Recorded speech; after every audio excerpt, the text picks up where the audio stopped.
Bonsoir, bonsoir à toutes et à tous. C'est Sens Public, votre rendez-vous de débat et d'analyse tous les soirs sur Public Sénat. 90 minutes pour vous donner des clés de compréhension des mutations de la société française avec 3 temps forts. Un débat d'actu pour commencer, consacré ce soir à la situation des migrants de Calais, sauvetage en mer, grève de la faim, médiateur mandaté par le gouvernement et personnalités politiques qui défilent sur place. Le contexte est tendu et les solutions évidemment complexes. Les électeurs ont la parole chaque soir. Les reporters de Public Sénat sont sur le terrain. Ils vont à votre rencontre pour poser l'un des enjeux de la campagne présidentielle. On sera dans l'Hérault à Gignac pour découvrir combien ça devient difficile de recruter et de garder des pompiers volontaires, ce qui permettent à notre modèle de sécurité civile de fonctionner. Et puis pour notre débat volontairement décalé de l'actualité, on vous propose ce soir de découvrir l'ampleur de la pollution numérique. Cette technologie qui a changé nos vies devient de plus en plus énergivore. Le Sénat vient d'adopter une loi pour inverser la tendance. Constat édifiant et première solution des ébauches, en tout cas à découvrir tout à l'heure. Mais d'abord, direction Calais sur fond de bras de fer diplomatique entre Paris et Londres. L'urgence de ces dernières 48 heures, c'était de trouver des solutions d'hébergement provisoire pour les migrants. Jonathan Dupriez. L'État l'avait promis, proposer systématiquement un hébergement temporaire aux migrants délogés de leur campement de fortune à Calais. C'est désormais chose faite. Un sas de 300 places de mise à l'abri vient d'être créé à cet effet. Cette solution d'urgence émane du médiateur gouvernemental chargé de négocier avec plusieurs associatifs, toujours en grève de la faim. Il réclame depuis 3 semaines l'arrêt des expulsions lors de la trêve hivernale et proteste contre le traitement réservé aux migrants à Calais. On se retrouve dans une situation qui devient de plus en plus difficile, une oppression envers les personnes exilées qui est quotidienne, voire, je dis oppression, mais voire harcèlement des forces de l'ordre, une oppression aussi envers les associatifs, les militants, les Calaisiens solidaires. Si les militants dénoncent la gestion de l'État sur ce dossier épineux, le gouvernement, quant à lui, renvoie la balle à Londres. Début octobre, lors d'un déplacement dans le Pas-de-Calais, Gérald Darmanin avait sommé les Anglais de payer à la France les 62,7 millions d'euros promis afin de renforcer les contrôles frontaliers depuis l'Hexagone. Nous appelons les Anglais à tenir leurs promesses de financement, puisque nous tenons la frontière pour eux ici et maintenant, et puis évidemment de réduire encore une fois leur attractivité pour les immigrés qui arrivent en Grande-Bretagne. Peu après ces déclarations, les Anglais se sont engagés à verser la somme. Alors que la France et le Royaume-Uni s'écharpent depuis des années sur la question des migrants dans la Manche, les tentatives de traversée s'intensifient. Selon les derniers chiffres des autorités françaises, plus de 15 000 migrants ont tenté de rejoindre l'Angleterre depuis le 1er janvier. Et pour notre débat d'actu sur les migrants de Calais, je vous présente mes invités. Karima Delli, bonjour, bienvenue. Bonjour. Vous êtes eurodéputée Europe Écologie Les Verts. Vous étiez à Calais ce week-end pour soutenir les grévistes de la faim qui dénoncent les conditions de vie des migrants. Didier Lesky, bonsoir. Bonsoir. Bienvenue. Vous êtes directeur général de l'Office français de l'intégration et de l'immigration. Vous avez été nommé médiateur par le ministre de l'Intérieur il y a 8 jours dans ce dossier. Adam Sage, bonsoir. Bienvenue à vous aussi. Vous êtes correspondant du Times à Paris. J'accueille également Guillaume Darey, éditorialiste politique sur France Télé. On remercie nos amis de France Télé de nous prêter Guillaume Darey pour quelques soirs. C'est sympa de vous avoir. C'est comme au foot, un petit mercato. Voilà, c'est ça, un petit mercato temporaire. On va démarrer tout de suite sur ce qu'est l'actualité, c'est-à-dire ces 300 places d'hébergement provisoire que vous avez annoncées, Didier Lesky. Elles sont déjà disponibles. Où vont-elles être proposées et organisées? Alors, comme je l'ai indiqué à la fois au collectif des associations et aux grévistes de la faim, les propositions de la médiation vont être mises en œuvre et il s'agit d'un SAS de 300 places et qui doit permettre d'héberger ceux qui sont dans les campements informels et qui ont besoin d'un hébergement. Et le dispositif SAS, c'est organiser dès le lendemain des départs vers des places d'hébergement pérennes, puisque l'enjeu n'est pas de stabiliser les personnes sur Calais, mais bien de répartir la charge de l'accueil dans l'ensemble de la région. Donc ça sera sur toute la région des Hauts-de-France ? Sur toute la région des Hauts-de-France, oui. C'est un progrès pour vous, Karima Delli ? Absolument pas, puisqu'on parle de 300 personnes hébergées en trêve hivernale, alors qu'on compte environ 1500 personnes. Je suis contente d'être sur votre plateau parce que je voudrais témoigner ma solidarité aux grévistes, le père Philippe Desmestres, Anaïs et Ludovic, Vous savez, on est dans un moment terrible, c'est le déni de réalité. La situation à Calais, aujourd'hui, elle n'est pas nouvelle, mais aujourd'hui, on tente à invisibiliser les exilés. Et pourtant, ils subissent une politique qui est indigne. Des tentes qui ont été lacérées, des tentes qu'on prend comme ça. Tous les 2 jours, il y a une expulsion à Calais. Vous voyez, tous les 2 jours. Des associations qui ont du mal à travailler parce que justement, on leur dit, vous n'avez circulé, ce n'est plus le moment de travailler. Et je vais vous dire, moi, j'ai un peu mal au cœur. Mal au cœur parce que je suis allée plusieurs fois à Calais, comme à Grande-Sainte. Ce sont des femmes, des hommes et des enfants qui vivent dans des conditions, mais vraiment indignes. Quand je dis indignes, c'est inacceptable. Qu'est-ce qu'il faudrait faire de plus? Alors la première chose, je pense que quand on est responsable politique, il faut arrêter de toujours... Parce que Calais est devenue aujourd'hui une ville forteresse. On n'a jamais eu autant de barbelés. C'est incroyable. Tous les endroits, même les espaces verts à Calais, aujourd'hui sont... Il y a des clôtures de partout. Vous voyez, la première chose que je crois qu'il faut faire, c'est de mettre toutes les associations autour de la table, vite, les associations humanitaires, et ensuite d'arrêter d'avoir ce déni. La politique... Vous allez avoir longuement la parole. Je vais vous la redonner. Non, Karima Deli, je voudrais que tout le monde s'exprime, je vais vous la redonner. Qu'est-ce qu'il faut faire alors? Arrêtez d'être dans le déni. Écoutez, voilà. je crois que Calais est un sujet complexe, et Calais est le reflet un peu du chaos du monde et la difficulté, en partie des rapports avec l'Angleterre, et une sorte de mirage. Mais je rappelle quand même qu'à Calais, il y a une centaine d'emplois associatifs qui sont pris en charge par l'État, justement pour l'accueil des migrants.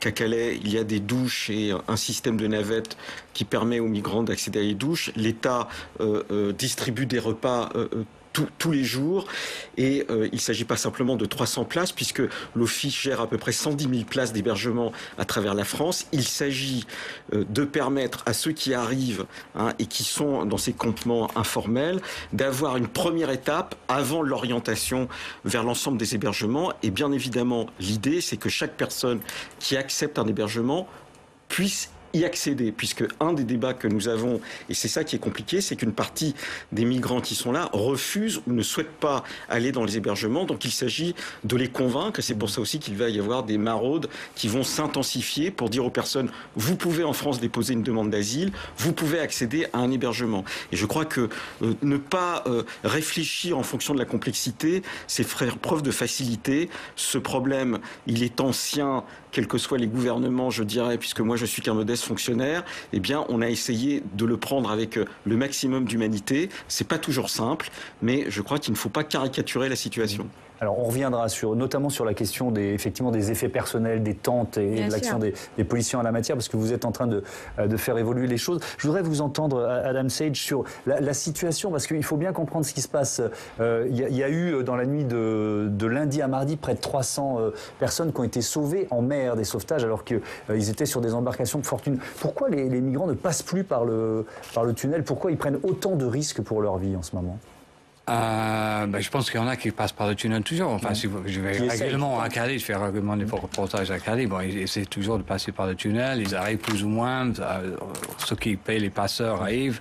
Ceux qui ne payent pas les passeurs n'arrivent pas. Oui, mais il y a un dispositif de sécurité beaucoup plus lourd dans le tunnel. Il y a un dispositif de sécurité sur le tunnel qui a été augmenté ces dernières années avec le nombre de techniques de détection de chaleur, de détection de CO2, les chiens, etc., qui fait que c'est effectivement très compliqué. Et puis, si vous parlez aux associations, il y a toujours eu très peu de tentatives de traverser en bateau, mais depuis des années. Mais il y a 2 ans, pour une raison qui est difficile à expliquer, mais je crois essentiellement parce que quelques-uns sont arrivés en Angleterre, ils ont appelé en France pour dire on est arrivé, il faut essayer. Donc, on est passé par bateau, ça marche.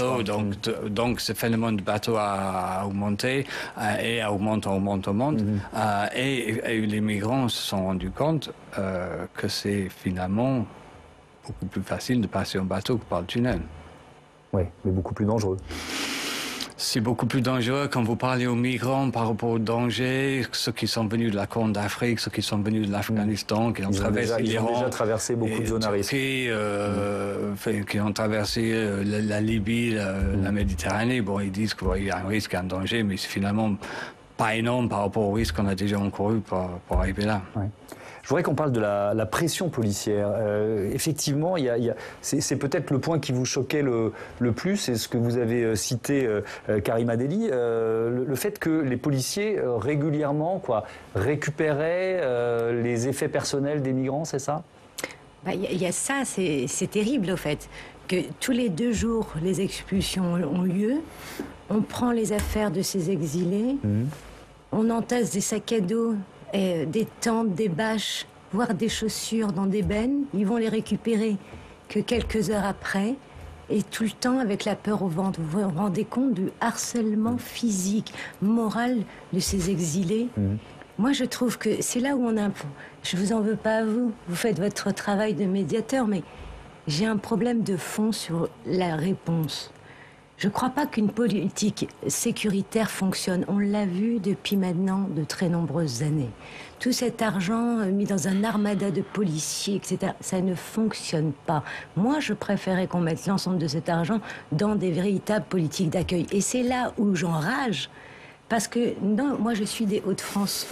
Et je peux vous dire qu'il y a des maires, et notamment, je pense à mon ami Damien Carême, à Grande-Synthe, qui avait fait quelque chose d'extraordinaire. Vous parlez des passeurs tout à l'heure, c'est très intéressant.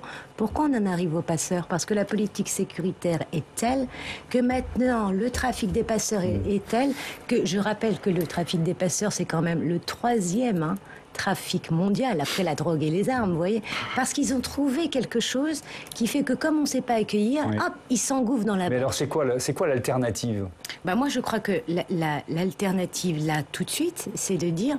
pas d'expulsion sans relogement. Vous avez dit tout à l'heure... Alors, pas d'expulsion sans relogement. Je vais vous redonner la parole, mais je voudrais aller sur le terrain avec Natacha Bouchard, qui est la maire de la ville, maire LR de Calais. Quand vous entendez Karima Delli à l'instant dire que finalement la solution sécuritaire, c'est un échec depuis des années, qu'est-ce que vous en pensez, Natacha Bouchard? Ce que j'en pense, c'est que nous, on ne vient pas juste faire un passage à Calais, on y vit jour, nuit, week-end, jour férié depuis maintenant 20 ans.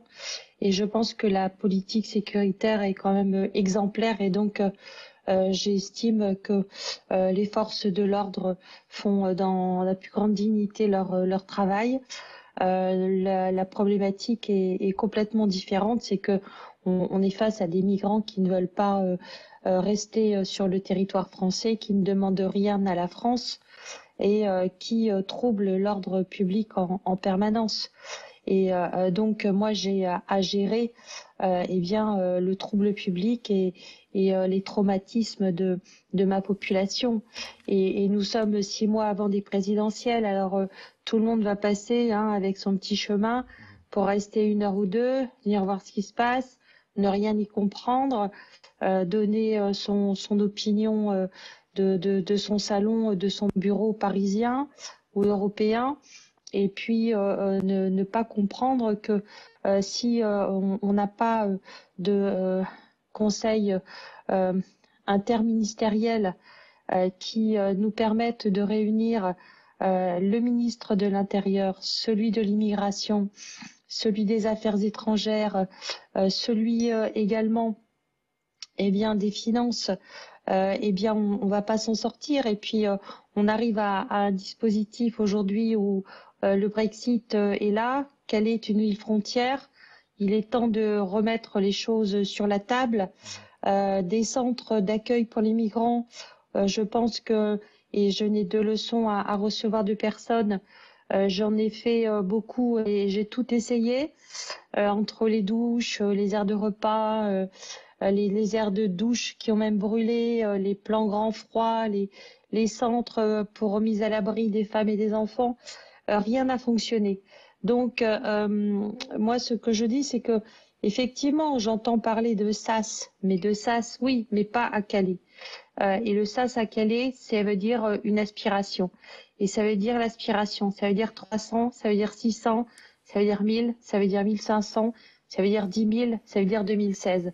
Et je pense que tous les traumatismes qu'on a vécus, on n'a pas envie je dirais, les remettre en traumatisme, et que le sens en fait de de ce dispositif est mal pris. Il a besoin de beaucoup de hauteur. Vous redonnez la il a parole. besoin de consultation. Vous réclamez un comité interministériel, on l'a bien compris. Vous dites que grosso modo la solution du SAS que le médiateur, que Didier Lesquier a proposé est pas suffisante. Un mot de réponse là-dessus, puis ensuite on va élargir avec vous, Guillaume, à la position britannique. Je crois que Madame Bouchard a raison. Il faut tout faire pour éviter la reconstitution de ce que les migrants appelaient eux-mêmes la jungle. Voilà. Et donc il faut éviter un point de fixation autour duquel des regroupements informels se feront. Et donc c'est pour ça que les policiers avaient pour consigne de retirer les tentes. Et c'est pour ça que nous sommes dans un dispositif juridique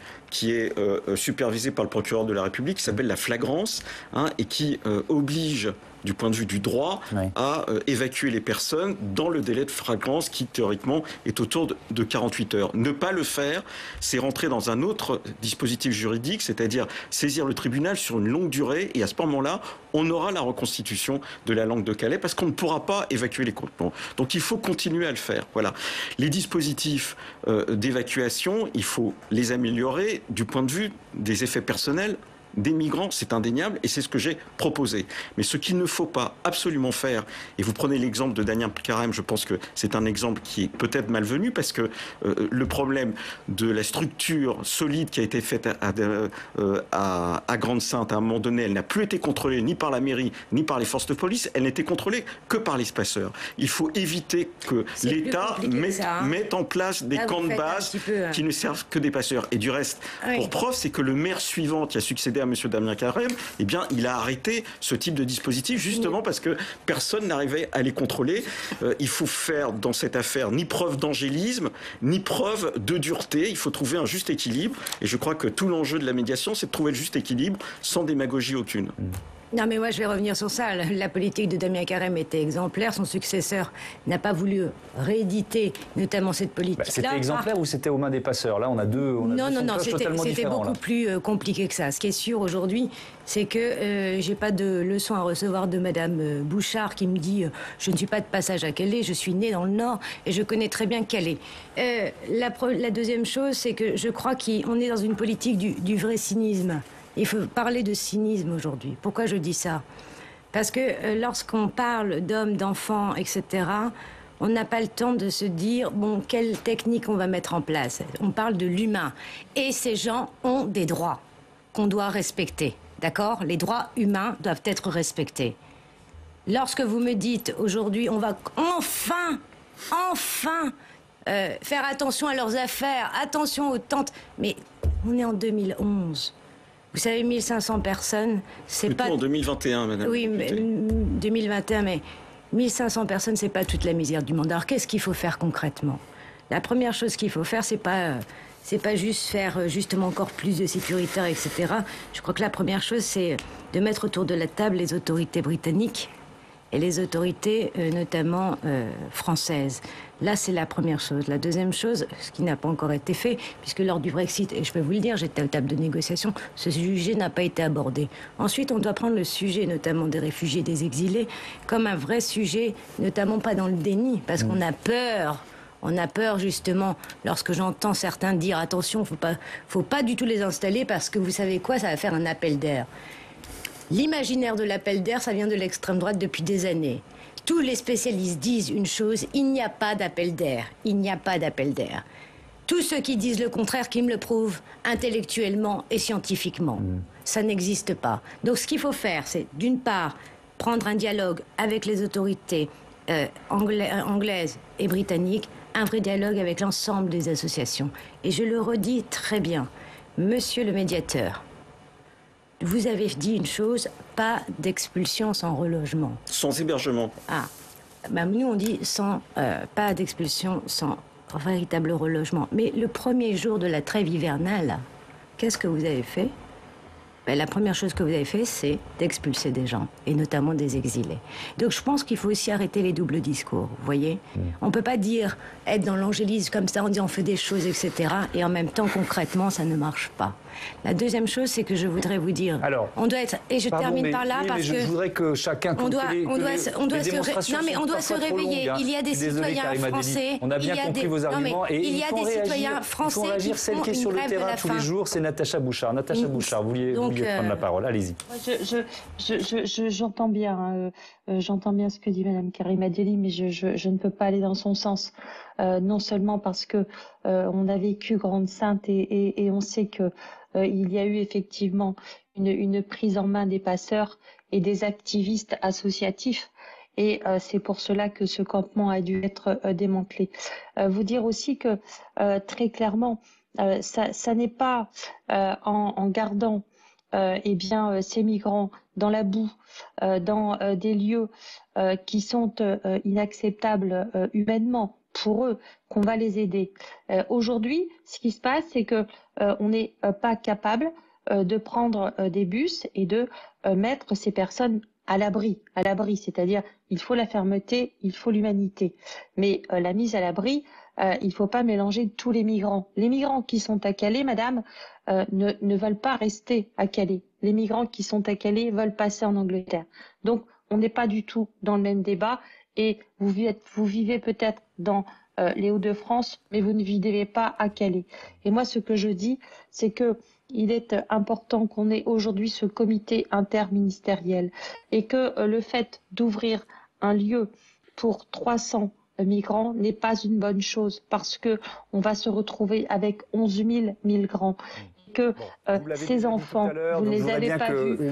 On a du temps, mais je voudrais bien que ce ne soient pas les mêmes arguments en boucle. Pardon de vous interrompre, Madame le maire, Madame Bouchard, mais je reprends la main parce que je voudrais qu'on avance un peu dans le débat sur la partie. Je vous redonnerai la parole tout à l'heure, c'est promis. Je voudrais qu'on reprenne un peu et qu'on ouvre un peu le débat sur le contexte franco-britannique, parce que c'est pas rien, effectivement. Il y a le Brexit, il y a les relations entre Boris Johnson et le président français, Guillaume Darey. Je pense que vous avez vécu, je parle sous absolument.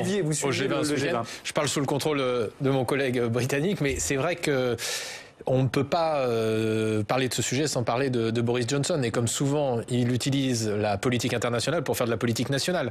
Parce qu'il y a actuellement un projet de loi de lutte contre l'immigration clandestine qui est travaillé en commission au Parlement britannique, qui vise à réduire drastiquement le droit des personnes qui arrivent clandestinement en matière de prestations sociales, en matière également de droit à l'accueil, de regroupement familial. Et donc, il y a des consignes qui ont été passées aussi au ministère en charge de la lutte contre l'immigration illégale, de dire on se montre particulièrement ferme. Et donc, effectivement, c'est pas un moment où ce sera particulièrement facile pour les Français de discuter avec Boris Johnson, de rediscuter peut-être les fameux accords du Touquet qui établissent effectivement la frontière entre la France et la Grande-Bretagne du côté français. Il y a de 2003. Et en plus, Et en plus, les relations personnelles, on l'a vu ces derniers jours, effectivement, entre Boris Johnson et Emmanuel Macron sur la question de la pêche ne sont pas des plus favorables. Donc sur ce dossier-là, ça s'annonce particulièrement compliqué pour les autorités françaises. Ça vous est tiqué, pourquoi ? Oui, parce que le traité de Touquet donne le droit à la France et à la Grande-Bretagne de faire les contrôles dans l'autre pays, donc c'est pas. Oui, mais pour l'instant, donc si vous prenez l'Eurostar de Londres à Calais, les policiers français sont à Saint-Pancras à Londres, donc c'est pas un traité. Et les migrants, qui établit la frontière. Les migrants, ils sont en France.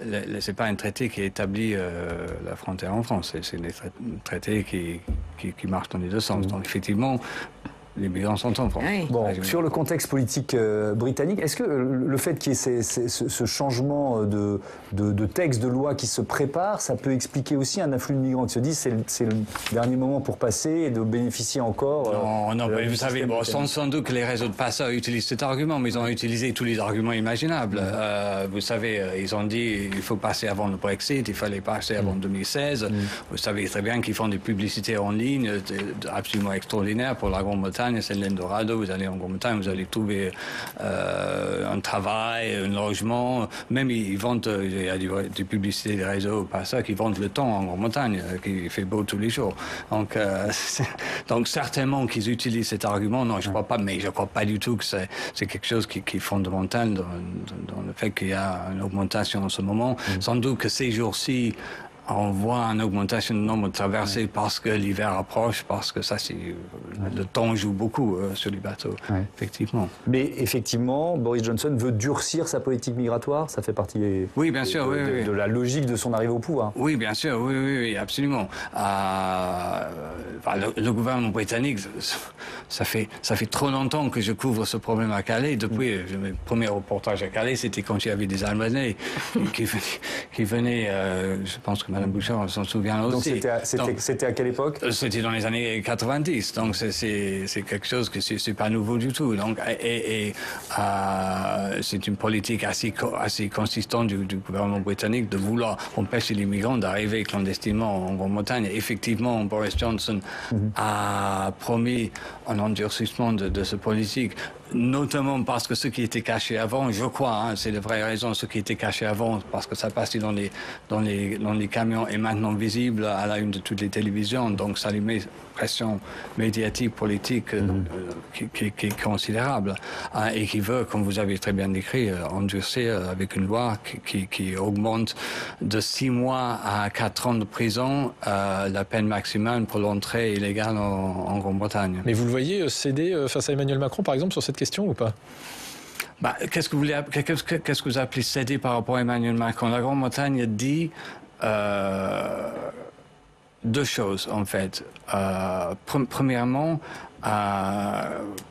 on s'est mis en difficulté avec le Brexit dans la mesure qu'on n'est plus parti du traité de Dublin et c'est devenu très compliqué c'était déjà difficile d'expulser les migrants vers le premier point d'accueil, un premier pays sûr en Europe, ce qui est le cas dans le traité de Dublin. Maintenant, c'est devenu impossible. Donc, nous voulons un traité avec la France pour pouvoir renvoyer un certain nombre de migrants arrivés clandestinement en Grande-Bretagne, en France. Donc, il y a une marge de manœuvre, je crois, pour la France autour de cette question-là. La question est de savoir, si j'ai bien compris, les autorités françaises voudraient, je parle sur votre, qu'en même temps, la Grande-Bretagne accepte de prendre un certain nombre de migrants peut-être mineurs ou peut-être dans le cadre d'une forme de regroupement familial qui sont à Calais. Alors, est-ce qu'on va arriver à trouver un accord autour de ces questions?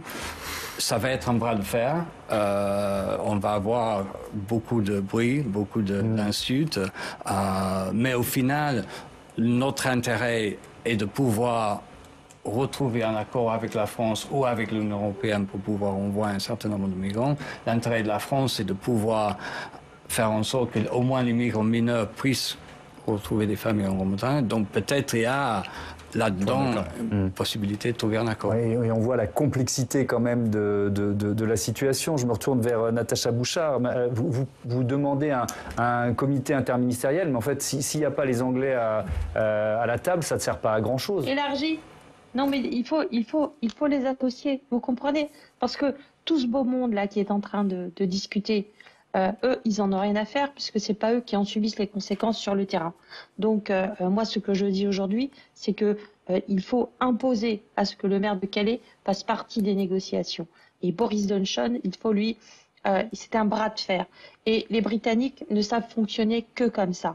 Et si les migrants continuent à passer en Angleterre, c'est parce que le gouvernement britannique n'a pas le courage de revoir le dispositif en fait d'accueil qu'il a, parce que les migrants ont toujours les revenus quand ils arrivent sur le territoire, ils ont toujours le travail au noir, ils ont toujours leurs avantages, donc oui, ça reste un Eldorado. Donc moi je suis désolée, aujourd'hui moi ce que je dis c'est que si on n'est pas, on va pas vers ce bras de fer, on va pas y arriver tout simplement. Donc il faut que on ait des personnes qui vivent les choses tous les jours, qui viennent effectivement durcir le ton avec Boris Johnson. Moi, Boris Johnson, il me fait pas peur quand il commence à faire ses grandes envolées lyriques et à dire « Ah bah, on va prendre les bateaux, les femmes, les enfants qui arrivent, qui ont traversé la Manche, on va les renvoyer et puis tant pis pour eux s'ils se noient sur le retour du chemin. » C'est quand même scandaleux. Donc aujourd'hui, on voit bien qu'on n'est pas au niveau où on doit l'être. Et le niveau, il est la sortie en fait du Royaume-Uni et il faut revoir ces accords bilatéraux entre la France et l'Angleterre sur la partie des accords du Touquet. Oui, alors je reprends la main, vous demandez plus de fermeté. C'est intéressant, Guillaume Darré, parce que évidemment, c'est pas nouveau, hein, là aussi, vous disiez, ça fait 30 ans que ça dure, mais dans l'histoire politique française, c'est aussi un thème, l'immigration, voilà, qui est récurrent, qui est un marqueur politique fort, et qui, là, en pleine campagne présidentielle, joue ce rôle aussi, d'une certaine façon. Et particulièrement d'ailleurs chez les Républicains, parce qu'ils sont persuadés, Thomas, que c'est l'un des points de faiblesse d'Emmanuel Macron, et donc ils veulent montrer leur différence avec lui sur ce sujet-là, et aussi parce qu'ils se retrouvent sous la pression d'Éric Zemmour, qui est extrêmement présent sur cette thématique. Alors tous, vous avez vu, quasiment on propose un référendum sur cette question de l'immigration. Michel Barnier, lui, demande un moratoire. Et Xavier Bertrand s'est montré extrêmement ferme chez nos confrères de BFM TV, en particulier sur cette question des migrants à Calais. Extrêmement ferme, tapant très fort sur Emmanuel Macron. Écoutez-le. Vous savez qu'à Calais, des migrants exploités par les passeurs mettre des barricades sur la rocade, avec tous les dangers que ça représente, c'est l'attaque de la diligence. Il fait quoi le gouvernement? Et le troisième sujet, ce sont les Anglais. Les Anglais, ça commence à bien faire. Cela fait maintenant 5 ans, depuis que je suis élu à la tête de la région, que je dis très clairement que s'ils ne veulent pas faire le travail qui est le leur, on leur rend leurs frontières et on dénonce les accords du Touquet. 5 ans que je demande. 5 ans que le président de la République, 4 ans et demi, qu'il fait la sourde oreille. Quelle attitude peut adopter Emmanuel Macron? Alors c'est délicat parce qu'à la fois il ne veut pas perdre ses électeurs de gauche qui lui sont restés fidèles et qui demandent, je cite, plus d'humanité, qui n'avaient pas aimé par exemple, rappelez-vous Thomas, après la chute de Kaboul et la déclaration du chef de l'État, quand il avait évoqué des, je cite, flux migratoires irréguliers, le risque en tout cas de flux migratoires irréguliers, et en même temps il ne veut pas laisser Emmanuel Macron le terrain de la fermeté à la droite. Il a donc choisi d'aller sur ce terrain de l'immigration et de la lutte contre l'immigration clandestine et de donner aussi des signes, y compris sur l'immigration légale, puisque, rappelez-vous, il y a quelques semaines, il a décidé de réduire de moitié les visas accordés notamment aux Algériens et aux Marocains. Est-ce que c'est vraiment la thématique qui intéresse le plus les Français ? Alors c'est vrai que c'est sûrement une des thématiques qui fait le plus de bruit, en tout cas médiatiquement et politiquement, mais c'est vrai que c'est intéressant de voir si c'est la priorité des Français. Et ce qu'on voit quand on regarde à peu près toutes les études d'opinion récentes, c'est que oui, c'est une préoccupation des Français à l'approche de l'élection présidentielle. Mais attention, ce n'est pas la seule préoccupation et ce n'est pas la première préoccupation. Une étude d'opinion réalisée par l'Institut de sondage ILAB il y a une dizaine de jours qui montre que ce n'est même que la 3e préoccupation des Français, loin derrière le pouvoir d'achat et la sécurité. Alors ça ne veut pas dire, Thomas, que ça n'intéresse pas les Français, mais ça veut dire que la campagne présidentielle, elle ne pourra pas se faire que sur cette thématique-là, et que donc les candidats qui considèrent qu'ils pourront emporter nos suffrages, vos suffrages en parlant seulement d'immigration, eh bien ces candidats-là se trompent. Est-ce que ça vous met la pression, Didier Lesky, ce contexte, quand on est un haut fonctionnaire, quand on est nommé médiateur par le ministre de l'Intérieur et qu'on se sait comme ça scruté par nous, journalistes, les chaînes d'infos, etc., etc. Écoutez, moi je suis un fonctionnaire, je suis un technicien. J'ai commencé mon travail autour de Calais quand Bernard Cazeneuve était ministre de l'Intérieur et il était confronté aux mêmes critiques que j'entends aujourd'hui et il essayait d'y répondre. Voilà, je pense que il y a une complexité et les débats autour de l'immigration, comme je l'ai écrit dans un livre, ça dérange un peu tout le temps les esprits. Il faut garder son calme. Voilà, il y a un chaos du monde, il y a des flux migratoires. Il faut essayer de les gérer sans angélisme, mais sans refuser de faire preuve d'humanité. C'est ce qu'on essaye de faire depuis des années. Ça ne se réglera pas du jour au lendemain. En ce qui concerne nos rapports avec l'Angleterre, ils sont compliqués, je dirais, depuis la Révolution française. Et on ne va pas les régler comme ça d'un coup de cuillère à peau. En même temps, on n'imagine pas, ni du côté anglais ni du côté français, d'installer des ferries pour que les gens traversent dès lors qu'ils ont envie. Et on n'imagine pas le porte-avions Charles de Gaulle stationné dans la Manche pour obliger les Anglais à ouvrir la frontière. Donc il faut rester raisonnable. Rester raisonnable, c'est, je crois, 2 choses. D'un côté, prendre les choses de manière suffisamment humaine, sans angélisme, c'est-à-dire qu'il n'y a pas un droit à stationner où on veut, quand on veut. La trêve hivernale, c'est d'avoir un toit, et c'est ce que propose l'État à travers l'idée d'un hébergement systématique. Voilà, d'un côté, il faut faire ça. Et de l'autre côté, il faut absolument empêcher la reconstitution de ce qu'on a connu à un moment donné, qui était la lande de Calais. Je vous propose une image d'archive pour rebondir sur ce que vous venez de dire. On est le 2 mars 2016 et c'est effectivement le terme officiel, c'est la lande de Calais, mais le surnom, c'était la jungle. Hein. C'est le démantèlement à coups de bulldozer. Image spectaculaire qui était aussi voulue. Hein. On peut faire un peu d'analyse de communication par le Premier ministre de l'époque, Manuel Valls.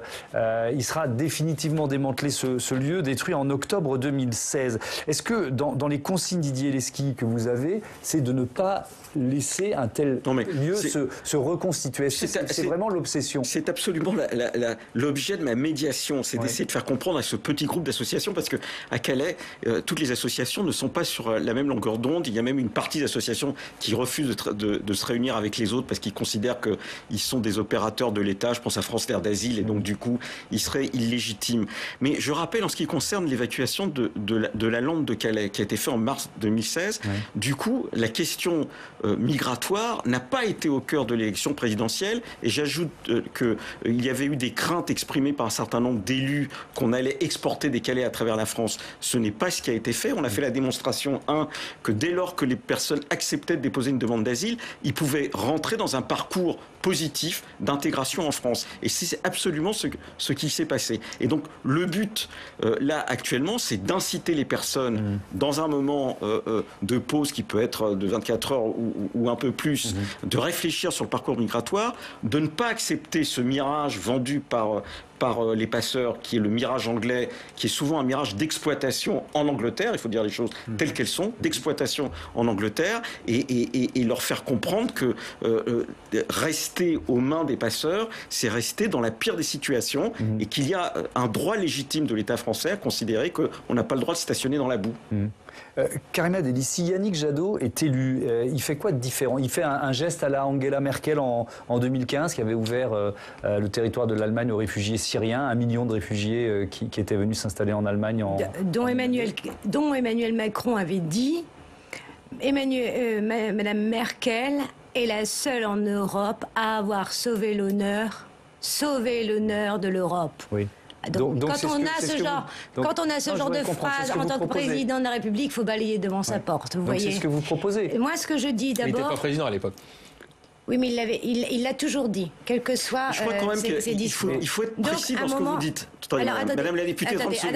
Non, mais moi je ne vous ai pas coupé, donc vous me coupez pas. Alors, je voudrais simplement préciser une chose. Il y a 1 million de personnes qui sont rentrées, mais qu'aujourd'hui à Calais, ce qu'on voit, ce sont des migrants qui justement ont été déboutés de l'asile en Allemagne, qui souvent parlent allemand ou parlent suédois, justement parce que rentrer dans un pays, ce n'est pas avoir accès à l'asile. Et c'est exactement ce qui s'est passé en Allemagne. Sauf que beaucoup d'exilés aussi à Calais ont beaucoup de familles en Angleterre. Donc la première chose qu'il faut faire, c'est mettre autour de la table, tout d'abord, les autorités françaises, les autorités anglaises, avec des agents locaux pour pouvoir vite, justement, s'il y en a beaucoup qui ont des familles, puissent aller en Angleterre. Ça, c'est la première chose. L'urgence, c'est la trêve hivernale. On ne va pas laisser les gens dehors, hein, c'est pas possible. Donc tout de suite, de savoir accompagner l'ensemble, d'avoir un hébergement, mais toute la structure derrière.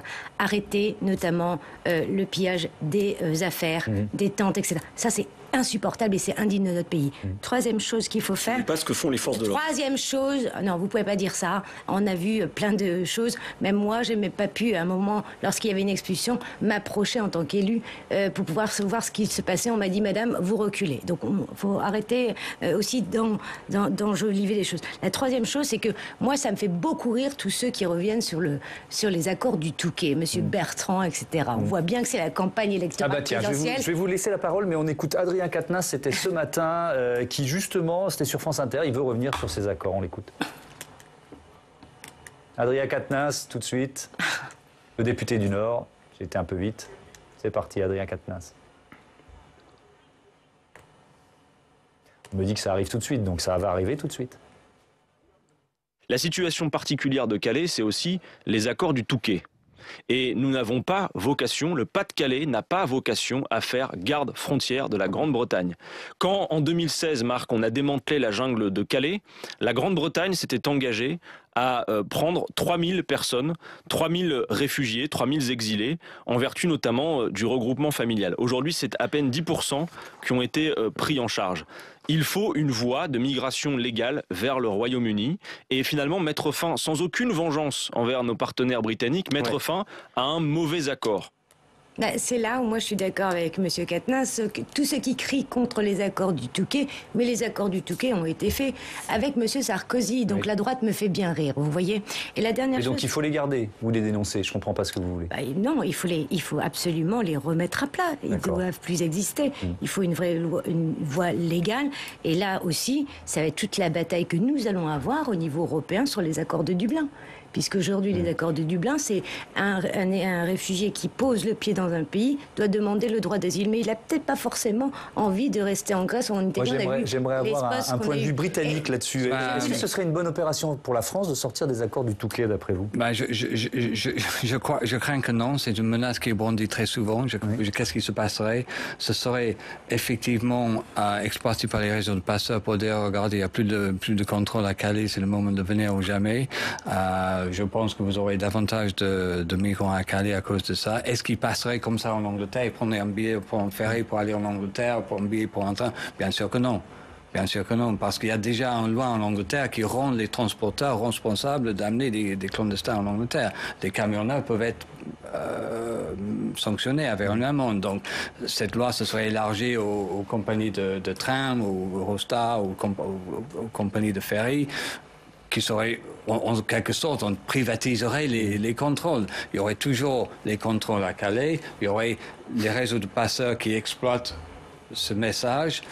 Je crains que ce menace, que c'est comme une menace brandie, l'arme nucléaire, on va dénoncer l'arme. C'est pas quelque chose, je pense, qui va faire très peur au gouvernement britannique, parce qu'ils savent très bien que le gouvernement français hésiterait beaucoup à le faire unilatéralement. Après, réaliste. Je rappelle que c'était la question qu'on posait régulièrement à Bernard Cazeneuve, et je me souviens très bien qu'il faisait exactement cette réponse-là. C'est vrai, il y a de ce point de vue-là, d'un point de vue technique, je dirais une continuité presque intergouvernementale, justement, après une analyse juridique de ce que sont les accords du Touquet et ce qui les accords du Touquet, pour bien comprendre, c'est la frontière, elle était à Douvres, elle est à Calais, c'est ça? Ou c'est trop binaire ce que je raconte? Oui, mais c'est surtout le fait que s'il n'y avait pas d'accord, il y aurait ce que monsieur vient de dire, c'est-à-dire il y aurait un afflux de personnes encore beaucoup plus grand. On ne va pas organiser, comme je le dis, des ferries pour passer en Angleterre, et donc ça serait mettre en place un vaste camp de base pour les passeurs qui ferait payer le passage et qui plus est un passage qui est particulièrement Mais pourquoi il y a les passeurs? C'est ça qui est extraordinaire dans vos propos. Pourquoi y a-t-il des passeurs? Parce que nous sommes incapables aujourd'hui de mettre une politique d'accueil digne. Nous aurions une véritable politique d'accueil, et c'est là où je suis très contente de la France, parce qu'il y a des villes et des territoires qui se sont organisés, notamment on appelle ça des territoires et des villes accueillantes, qui s'organisent, qui proposent des choses extraordinaires. On voit que même aujourd'hui, des associations font le travail de l'État, ce qui est quand même extraordinaire. Il faut leur dire merci. Et moi, ce soir, je dois lui dire, mais j'ai une vraie pensée, et pour ces citoyens français qui font la grève de la faim. Vous savez, ils font pas la grève de la faim pour se faire plaisir. Ça fait quoi, 3 semaines qu'ils sont en grève? Voilà, 3 semaines. 3 semaines pour envoyer un message très fort. Notre pays, oui, doit appliquer des droits humains. Et je veux dire que les situations d'indignité vécues à Calais ne sont pas acceptables dans notre pays. Vous voyez? Et que maintenant, il faut absolument faire en sorte que ces droits humains soient respectés. Un dernier mot. Natacha Bouchard, je vous vois sur l'écran de contrôle réagir, et je vous donne la parole pour terminer. Vous comprenez bien que je ne peux pas, pour conclure, aller dans le sens de Mme Karima Delli qui ne comprend rien à ce sujet et qui fait de la politique politicienne. Et moi, ce que je dis, c'est que il faut de la fermeté, il faut de l'humanité. Les Calaisiens ont aussi des droits, madame. Les Calaisiens ont aussi des droits. Et les Français ont aussi des droits. Je les ai vus, et très clairement... Oui, vous les avez vus. Non, vous en avez vu quelques-uns. Je les ai vus et je les vois. Parce que vous êtes venus. Mais moi, je vous dis très clairement, il faut qu'on arrête de faire de Calais, pendant les élections présidentielles, un terrain de jeu. Et je ne veux pas, et je me refuserai à ce que Calais devienne un terrain de jeu pour les uns ou les autres qui veulent se faire une publicité personnelle.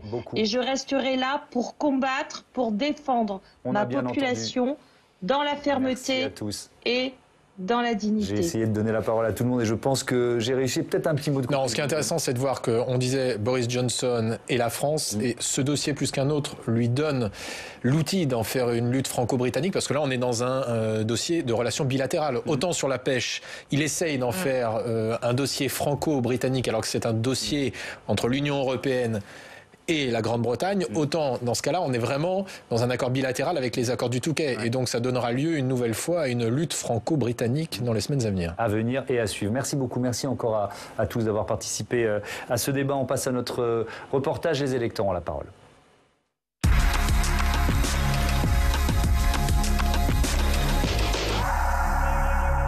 Tous les soirs, un reportage, les journalistes de la rédaction de Public Sénat qui vont à votre rencontre pour poser avec vous les enjeux de la campagne présidentielle. Direction Gignac dans l'Hérault ce soir pour parler des pompiers volontaires. Ils représentent 80% des pompiers en France. Sans eux, pas de secours d'urgence, mais c'est de plus en plus difficile de les recruter et de les garder en poste. Démonstration avec Audrey Vetaz. Je suis le lieutenant Cyril Ziaba, je suis chef de centre du centre de secours de Gignac dans l'Hérault depuis janvier 2021. La problématique que je peux rencontrer en tant que chef de centre, c'est la partie semaine, entre 7h et 19h, de pouvoir avoir des sapeurs-pompiers volontaires pour pouvoir faire partir une ambulance. C'est sur ce tableau qu'il tente de résoudre son casse-tête quotidien. Pour faire partir un camion ambulance, il lui faut au moins 3 pompiers. Mais ici, tout le monde est volontaire, même lui. Tout le monde a donc un métier à côté. J'ai quelqu'un qui arrive à 16h, qui lui, en fait, conducteur de camion à ordures, qui lui travaille le matin, il y a de la disponibilité l'après-midi. En attendant, le chef de centre s'est lui-même inscrit au tableau pour compléter une équipe. Et le casse-tête n'est pas terminé. Il faut aussi que les pompiers disponibles aient des compétences différentes. Avec un conducteur, au milieu l'équipier, et sur la partie droite, le chef d'agrès. Si le camion est incomplet, il faut appeler les casernes aux alentours et perdre du temps précieux, en pleine urgence. En France, 80% des pompiers sont volontaires. Ils s'engagent au moins une nuit par semaine et un week-end par mois, mais tous font beaucoup plus. Comme Michael, ambulancier de métier. Là, par exemple, la nuit dernière, j'ai travaillé. Et ce matin, je me suis mis en astreinte. C'est beaucoup de sacrifices, mais en même temps, si on est là, c'est qu'on aime ça. Si le sapeur-pompier volontaire, donc dans les casernes rurales, disparaît, c'est un peu aussi le lien social avec la population, puisqu'en fait, ça ne s'arrête pas uniquement aux interventions. On va faire les calendriers avec la population, on va aller aussi sur les stands, les manifestations. On est aussi le parti pris sur le lien social et la détresse sociale qu'il peut y avoir. Donc le sapeur-pompier volontaire est là dans le milieu rural pour ça, quoi. Le problème, c'est que les volontaires ne sont plus si nombreux à pousser les portes de la caserne, ce que Bernard, pompier depuis 38 ans, comprend. Parce qu'il y a beaucoup de formations que nous, à l'époque, on apprenait tout sur le tas. On partait avec les anciens et on apprenait tout sur le tas. C'était moins difficile que maintenant. Voilà, maintenant, il faut beaucoup plus d'engagement. S'ils ont une copine, il faut sacrifier la copine pour faire les formations. Il y a des formations pendant un an. Donc voilà, il y a beaucoup plus de contraintes qu'avant. Ce jour-là, ils ne seront pas déclenchés. Chaque heure d'astreinte leur sera payée 90 centimes d'euros à peine. Pas de levier financier. Cyril Zieba doit trouver d'autres moyens pour recruter et motiver ses équipes. Les anciens, c'est de les faire évoluer au sein de la caserne, qu'ils prennent de plus en plus de responsabilités, qu'ils évoluent en grade et en compétences. Et au niveau des recrues, c'est faire voir ce que ça représente, en fait, les sapeurs-pompiers. Et ne serait-ce que le matériel de la caserne. Partir dans un véhicule comme ça, dernière génération, tout équipé, flambant neuf, on a une certaine fierté de prendre ce véhicule. Il cherche aussi à mobiliser les collectivités pour mettre en place des conventions, des aménagements du planning professionnel pour concilier l'activité de pompiers volontaires. Il trouve à la mairie de Gignac une oreille attentive, car la commune s'agrandit, elle a besoin de ses pompiers. Je n'ose imaginer, quand nous avons des aléas, des accidents, s'il n'y avait pas un centre de secours de proximité. Je crois que c'est ça aussi le service public, c'est ce qui fait aussi la force de l'engagement public.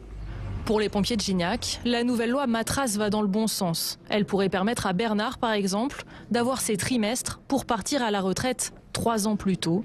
Elle doit aussi valoriser le volontariat. Une reconnaissance dont ils disent tous cruellement manquer par rapport aux pompiers de métier.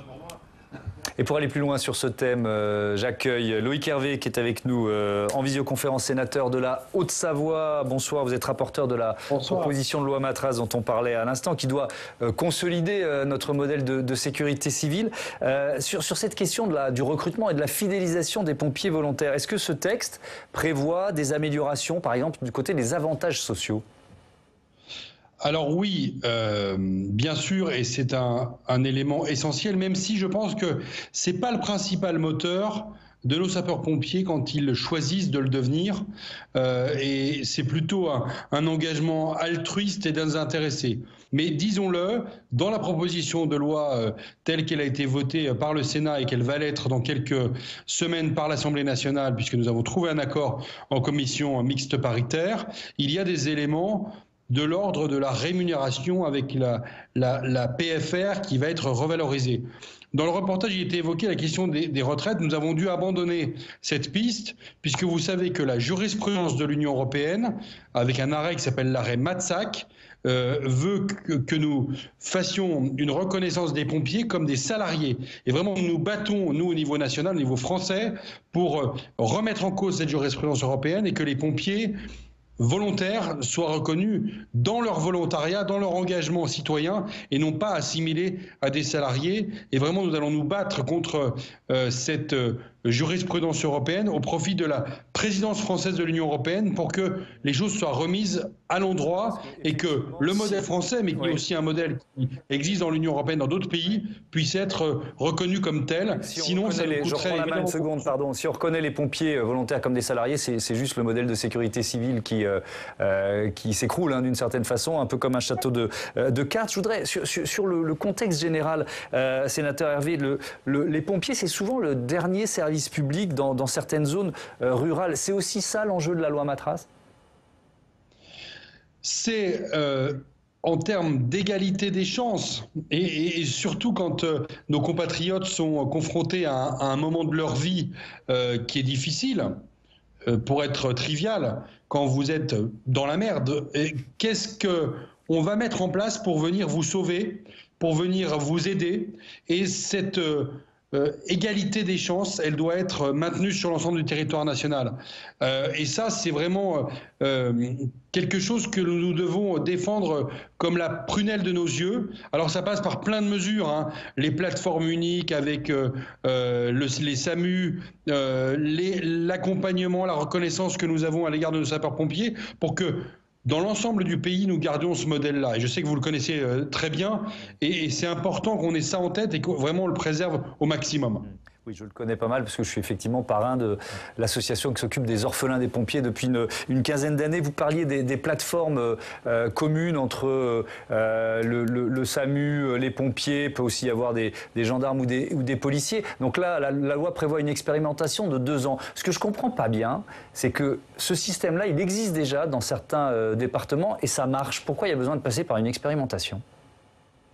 Alors moi, je suis très bien placé puisque je suis sénateur de la Haute-Savoie, vous l'avez rappelé, et ce système, il existe depuis 1996 en Haute-Savoie. Quelque part, l'expérimentation, elle est déjà faite, et SAMU, pompiers, téléalarme du département, ambulanciers privés, Croix-Rouge, demain peut-être gendarmes et policiers, tous travaillent sur la même plateforme et en très bonne intelligence dans le respect des prérogatives de chacun.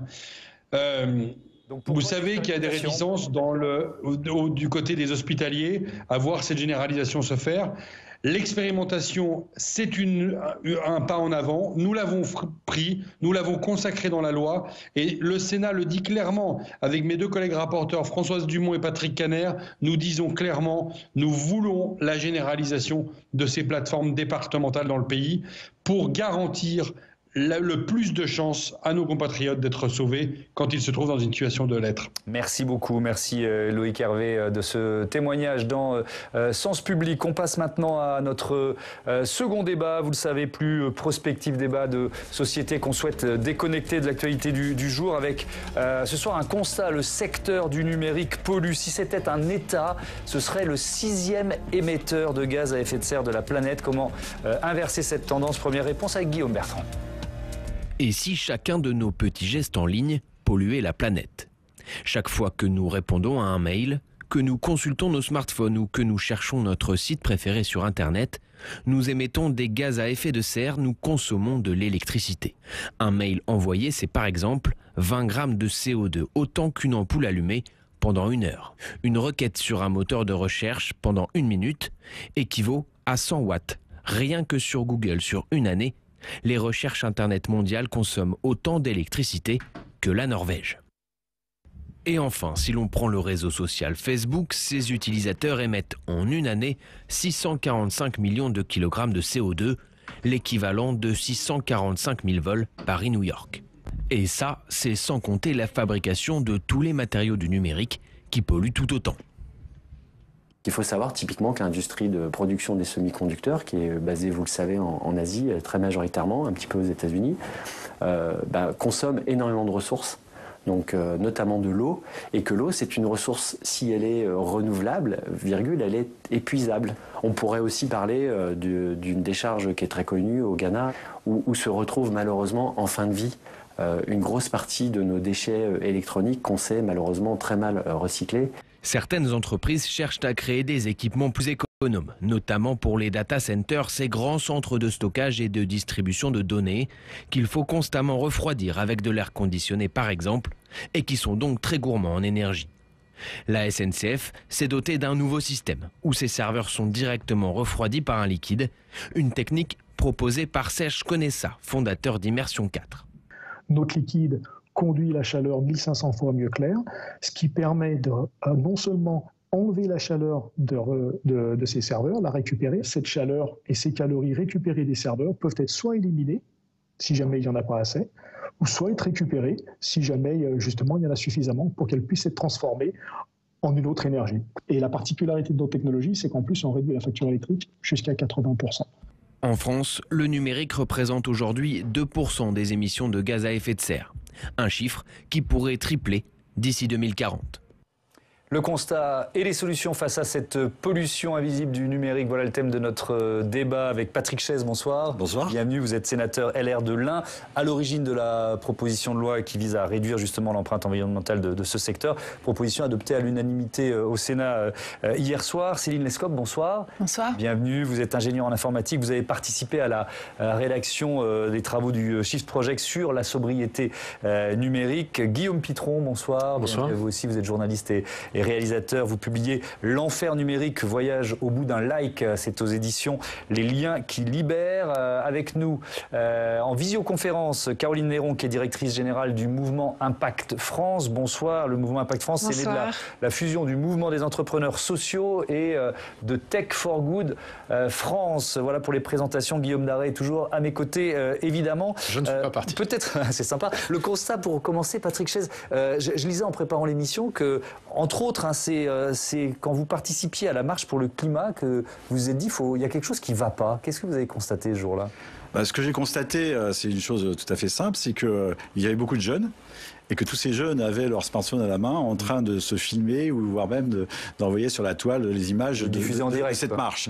Et je me suis dit qu'il y avait une prise de conscience à avoir et que sûrement qu'ils ne se rendaient pas compte qu'en faisant ce geste, eh bien, ils étaient en contradiction avec le sens de leur marche. Ouais. Alors, il y a cette loi qui a donc été votée. 4 priorités. Prise de conscience de l'impact environnemental du numérique, promotion des usages numériques écologiquement vertueux, sanction de l'obsolescence programmée et mise en place d'engagements juridiques contraignants. On fera un gros focus sur l'obsolescence programmée. Peut-être sur la prise de conscience.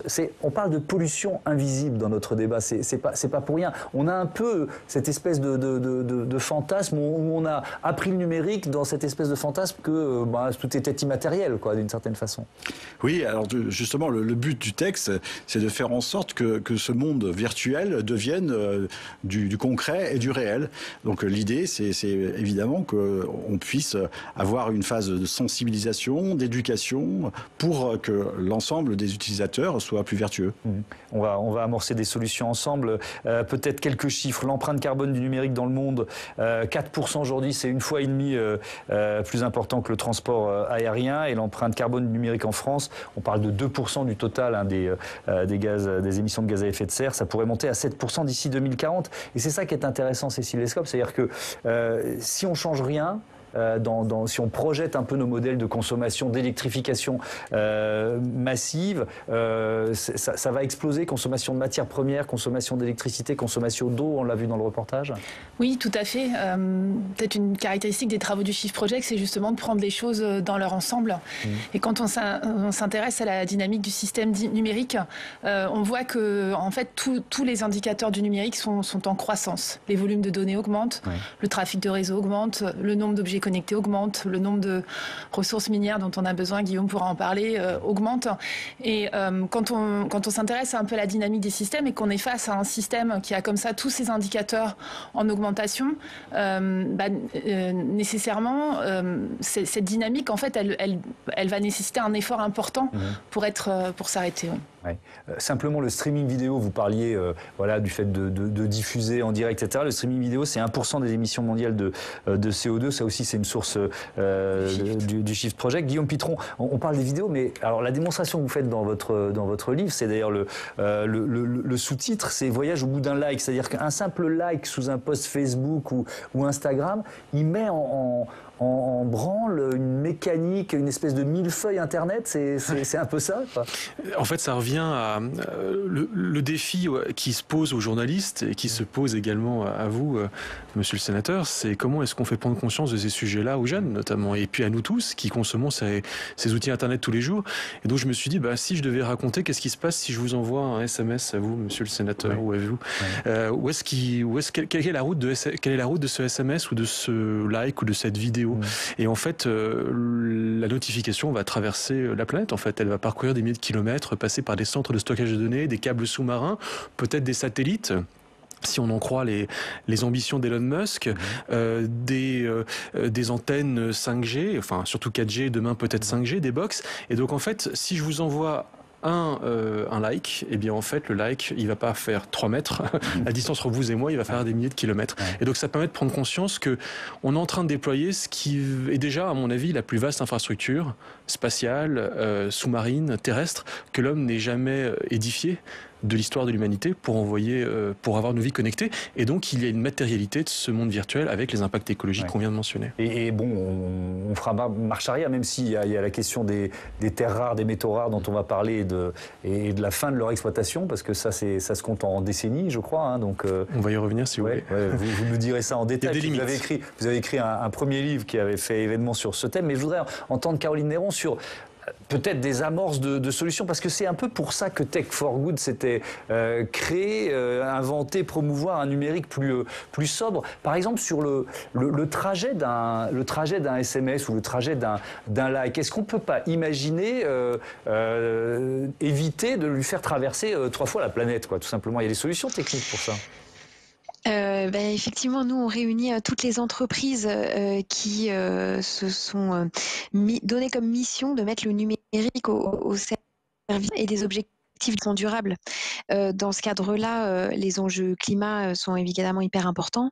Et donc, on réunit autant des acteurs qui sont engagés sur, par exemple, l'économie circulaire. Et là, on voit que les solutions autour de l'économie circulaire peuvent être boostées par le numérique. Et donc, le numérique peut servir aussi d'accélérateur au développement durable.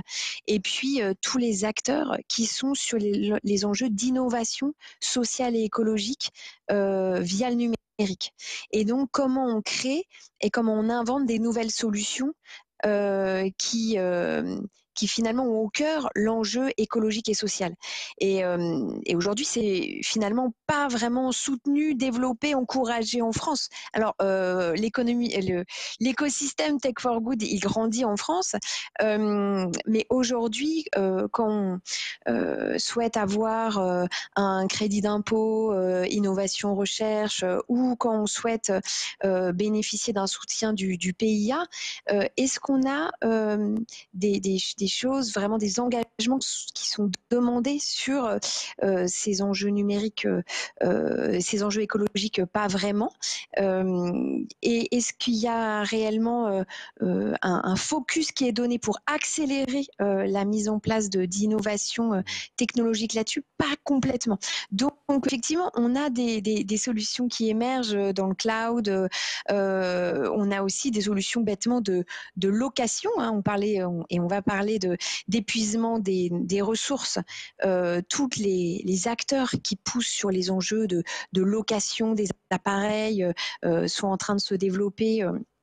Et de manière assez intelligente, parce qu'ils se soutiennent entre eux. Là, vous faites des réponses un tout petit peu trop longues depuis votre liaison. Et puis en plus, la liaison n'est pas parfaite. C'est le paradoxe. On fait une émission sur le numérique. Évidemment, la liaison n'est pas parfaite. On est puni parce que nous aussi, on consomme là, en faisant une liaison comme celle-là. Je vous redonnerai la parole, évidemment, Caroline Néron, pour peut-être un peu plus en détail, au-delà des grands principes, de nous donner quelques solutions que les entreprises françaises sont en train d'inventer. Je voudrais faire un focus 5G, tiens, pour avancer, qui est en train de se déployer en France. Est-ce que c'est une bonne ou une mauvaise nouvelle pour l'environnement? On écoute ce qu'en dit le secrétaire d'État chargé de la transition numérique et des consommations électroniques, c'est communication électronique, c'est le terme exact, de Cédric O. C'était il y a un an, écoutez-le.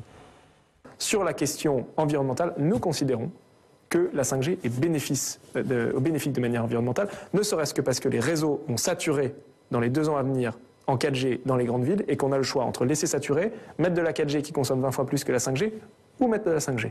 La 4G consomme plus que de la 5G? 10 à 20 fois plus d'électricité. Ah oui? Exactement. Et donc, c'est pas normal puisque la 5G va beaucoup plus vite. Non, mais les antennes 5G ont été conçues originellement comme devant consommer moins d'énergie. Alors, c'est vrai ou pas, Patrick Chaise? Oui, c'est vrai, parce qu'en fait, justement, par rapport à tout le trajet qui était expliqué tout à l'heure pour un SMS, les antennes 5G ont, dans leur système propre, l'intelligence pour pouvoir faire en sorte que les aiguillages soient plus courts. Donc, il y a effectivement un gain énergétique qui est certain dans l'utilisation de la 5G. Pourquoi on a besoin de la 5G? On peut peut-être le rappeler. Est-ce qu'on en a vraiment besoin? Moi, je vais vous donner... en fait, ça dépend de comment est-ce qu'on regarde, par quel angle on regarde les choses. Quand on regarde l'efficacité d'une antenne 5G, toute seule, effectivement, elle est plus efficace qu'une antenne 4G. Mais il faut déjà voir qu'elle se rajoute aux antennes 4G. C'est-à-dire que dans un premier temps, on n'éteint pas les antennes 4G. Ensuite, il va falloir renouveler les téléphones.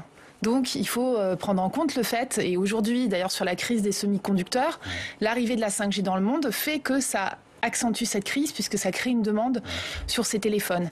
Ça augmente les volumes. Voilà. Toute la pollution du secteur numérique, c'est d'abord la production des téléphones, des tablettes qui est la plus grosse part. C'est une grosse part. Et donc, si on regarde juste l'antenne 5G, c'est tout à fait correct. Oui. Mais si on regarde le système dans son ensemble et l'effet que l'introduction de la 5G a sur le système numérique dans son ensemble, ça fait augmenter ces émissions de gaz à effet de serre, pour le dire rapidement. Oui. Caroline Néron, je reviens vers vous. Merci de faire une réponse un peu plus courte que la précédente. La 5G pour les entreprises comme les vôtres, est-ce que c'est une obligation économique? Est-ce que vous pensez que si on ne le déploie pas en France, on va prendre trop de retard? Franchement, pas vraiment. Hein. Nous, aujourd'hui, les acteurs de la Tech for Good, ils défendent pas la 5G. Ils sont pas obligatoirement accrochés à un développement qui puisse se faire rapidement en France. Aujourd'hui, ils se débrouillent bien avec la 4G. Et donc, il y a eu pas mal d'échanges. Mais voilà, il n'y a pas du tout de consensus 4G de ces acteurs aujourd'hui. Guillaume Pitron, est-ce qu'on peut inventer une 5G sobre? Je ne sais pas si la question a du sens. Mais c'est complètement contradictoire. Ouais, c'est ça, d'accord. Parce que la 5G va faire exploser la consommation de données, c'est normal. Ça va permettre de multiplier, alors les chiffres divergent, mais en gros par 45 la production de données en 2035 par rapport à 2020. Donc tout ceci est parfaitement incompatible avec ce qu'on pourrait appeler la sobriété. Mais vous savez, la sobriété, c'est probablement l'Internet des années 2000. Personne ne va revenir 20 ans en arrière. Donc en réalité, le mot sobriété, il faut le mettre de côté. Désinformatisation, dénumérisation, sobriété, tout ça, c'est des mots qui appartiennent à un passé dans lequel on ne reviendra plus. La question, c'est la modération. Ce qu'on peut ajouter pour aller dans ce sens-là, c'est que la 5G, au contraire, elle va accroître les usages. Demain, on va avoir des téléphones avec la 5G. Qu'est-ce qu'on va en faire? On ne sait pas encore. Mais peut-être qu'on va davantage aller dans le métavers. On va peut-être davantage consommer de la réalité virtuelle, des jeux vidéo. Et donc, d'un côté, vous avez une consommation moindre d'électricité, mais de l'autre, vous avez forcément un accroissement des usages. Et ce qu'il faudrait prendre en considération, c'est l'ensemble de ces usages. Alors, la 5G, elle est bonne pour plein de raisons. L'hôpital connecté, volontiers. La 5G pour la aller... voiture connectée, la voiture autonome. Certainement. Ça peut également... Voilà, il ne faut pas rejeter la 5G en tant que telle. Après, il va falloir voir aussi qu'il va y avoir des usages peut-être tout à fait discutable pour la 5G. Et donc la 5G, elle est ni bonne ni mauvaise. Elle est ce qu'on en fera. N'oublions pas, Thomas, peut-être quand même, parce qu'il y en a certains qui nous regardent, qui sont peut-être concernés, que la 5G et la 4G, il y en a qui attendent la 3G en France. Il y a encore des territoires. Oui, je pense que c'est très important. C'est important de le dire, je le pense. C'est-à-dire qu'on parle pollution numérique, c'est évidemment un sujet important, mais je pense qu'il y a beaucoup de gens qui nous regardent, qui disent la pollution numérique, ok, mais j'aimerais d'abord avoir du réseau, du débit chez moi. Pour mon travail, la fracture numérique, elle existe toujours. Emmanuel Macron en avait fait au cours de son mandat un débat important en disant il y aura quasiment plus de zones blanches. On va voir à la fin du quinquennat où il en est. Mais parler de la 5G, c'est bien. N'oublions pas que certains n'ont même pas la 3G. Oui, donc on pourrait se dire la priorité, c'est Inescope, ce serait plutôt de réduire la fracture numérique avant de développer la 5G. En fait... On est dans un monde aujourd'hui qui fait un énorme usage du numérique et comme le disait Guillaume, on ne va pas forcément revenir en arrière là-dessus. Mais cette capacité numérique qu'on a aujourd'hui, qui est déjà très importante, en fait, elle n'est pas du tout durable. Elle va se heurter à des contraintes physiques sur l'énergie. Aujourd'hui, les GAFA préemptent par exemple une très grosse partie de l'énergie renouvelable. On le voit déjà là sur les puces en ce moment, on se heurte à des contraintes physiques. Et donc si on ne travaille pas à la durabilité de cette capacité numérique telle qu'on l'a aujourd'hui, on risque de la perdre en fait, du fait de ces aléas physiques. Donc l'idée, c'est plutôt de travailler à rendre cette capacité qu'on a aujourd'hui durable et justement partagée par la totalité de la population, plutôt qu'à l'augmenter et à la diversifier. Voilà. Alors, allez-y. Alors, typiquement, c'est le sens en fait du travail qui a été fait au Sénat et qui a été conclu par cette proposition de loi. L'idée, c'était de dire, il faut finalement, par cette prise de conscience, qu'on sauve le numérique. Si on était resté sur une position, je veux dire, qu'on connaissait, le risque était qu'on ne prenne pas conscience des bons gestes par rapport à ce problème environnemental. Par contre, je ne suis pas du tout en accord avec ce qui vient d'être dit sur la 5G, parce qu'il y a aussi toute une part qu'on oublie, ce sont les externalités positives. Utiliser du numérique, c'est aussi éviter des déplacements. C'est faire en sorte qu'on fasse des gains environnementaux sur d'autres sujets. Mais ça s'équilibre ou ça bascule? Ça peut s'équilibrer et il faut qu'on arrive à ces équilibres avec une prise de conscience et avec une utilisation raisonnée et raisonnable. Donc c'est justement tout l'intérêt des travaux qui sont faits, c'est de mettre en évidence les bons gestes des mauvais gestes et de faire prendre conscience que plutôt que de vous envoyer un SMS tout à l'heure de la pièce qui est juste à côté, on vous aurait amené un petit papier, on aurait fait un gain énergétique. Voilà. Mais c'est tout à fait vrai. Ouais. Mais encore une fois, c'est pas pour vous mettre en défaut. Moi, je fais du mieux que je peux. Mais c'est une réalité. Mais on le fait tous. Mais si je peux me permettre, sur les externalités positives et sur cette question, en fait, ce qu'il faut qu'on arrive à faire, c'est à mesurer les choses. Qu'est-ce qu'on gagne, qu'est-ce que ça nous coûte et qu'est-ce qu'on gagne. Or, aujourd'hui, on n'est pas outillé pour mesurer. L'ADEME a déjà un certain nombre de données à disposition, mais elles ont besoin d'être mises à jour, elles ont besoin d'être entretenues, donc les référentiels de données sont assez faibles. Les normes sur le sujet et les obligations de publication sur ces sujets-là de la part des différents acteurs du numérique sont encore assez faibles. Et les ingénieurs, je suis un peu investie partie dans l'enseignement supérieur, ne sont pas formés à ces sujets. Donc on ne peut pas aujourd'hui partir de l'idée que le numérique de toute façon va être bon pour la transition sans être outillé sur la mesure. Donc une des positions du Shift, c'est vraiment d'être rigoureux sur cette mesure et justement de choisir les façons de faire du numérique qui soient vertueuses à l'avenir. Voilà. Caroline Néron, il y a des start-up françaises qui se sont spécialisées justement dans cette idée de mesure de l'impact ? Tout à fait. Il y a des startups, plusieurs, qui se sont spécialisées sur la mesure de l'impact carbone. Ce qui est hyper important parce que déjà de manière générale, il y a une espèce de présupposé que évaluer son empreinte carbone serait très compliqué pour toutes les entreprises, alors que finalement aujourd'hui, grâce à ces outils, c'est plus simple. Et puis, il y a un enjeu à identifier quels sont les bons indicateurs. Je suis vraiment d'accord avec ce qui vient d'être dit. Quels sont les bons heures à suivre pour finalement abaisser son empreinte environnementale de la tech et puis par ailleurs globale sur d'autres enjeux. Et ça, l'enjeu de trouver les bons indicateurs qui soient partagés par tous et d'être en capacité de les mesurer pour pouvoir les baisser finalement, ça c'est un enjeu d'aujourd'hui sur lequel nous on a commencé à travailler, on a fait un Tech for Good score pour ça, pour pouvoir aider les entreprises à l'évaluer, qu'on aimerait travailler, qu'on va commencer à travailler avec la BPI. Voilà, les grands investisseurs publics et privés pourraient utilement s'en saisir. Je voudrais qu'on en vienne à la question de l'obsolescence programmée. Patrick Chess, c'est l'un des points importants du texte qui a été voté hier, l'obsolescence des objets. Elle change quoi cette loi en la matière ? Bon, en fait, ça a été évoqué tout à l'heure, ce qu'il faut savoir, c'est que dans le coût environnemental du numérique, les terminaux pèsent pour 80%. C'est vraiment la majeure partie du coût environnemental. L'objectif, c'est bien sûr de faire rapidement des économies sur ce secteur-là et donc de faire en sorte qu'on puisse prolonger la durée de vie de ces terminaux. Alors comment faire pour prolonger la durée de vie ? C'est aussi la sensibilisation, c'est donc l'éducation, mais c'est aussi éviter que, par des mises à jour successives qui sont donc nombreuses, vous en conviendrez, les capacités même du matériel soit dépassé. C'est-à-dire que si vous faites des mises à jour et que vous rajoutez toujours des fonctionnalités dans votre matériel va donc arriver à sa limite de fonctionnement. Mais attendez, la loi française va pouvoir imposer aux producteurs de cesser les mises à jour ou de les limiter ? Bien sûr. Donc, et notamment avec une notion qui est relativement intéressante, c'est de faire en sorte déjà de séparer les mises à jour entre les mises à jour qu'on va appeler mises à jour de sécurité et les mises à jour de fonctionnalité. Et de faire en sorte aussi qu'on puisse faire des retours de mise à jour. C'est-à-dire qu'aujourd'hui, vous êtes passé de la mise à jour 10 à la mise à jour 11, c'est fini, vous ne pouvez pas revenir en arrière. Là, il sera donné la possibilité de revenir à la mise à jour 10 pour justement donner à votre matériel les capacités qui correspondent à votre utilisation. Ouais.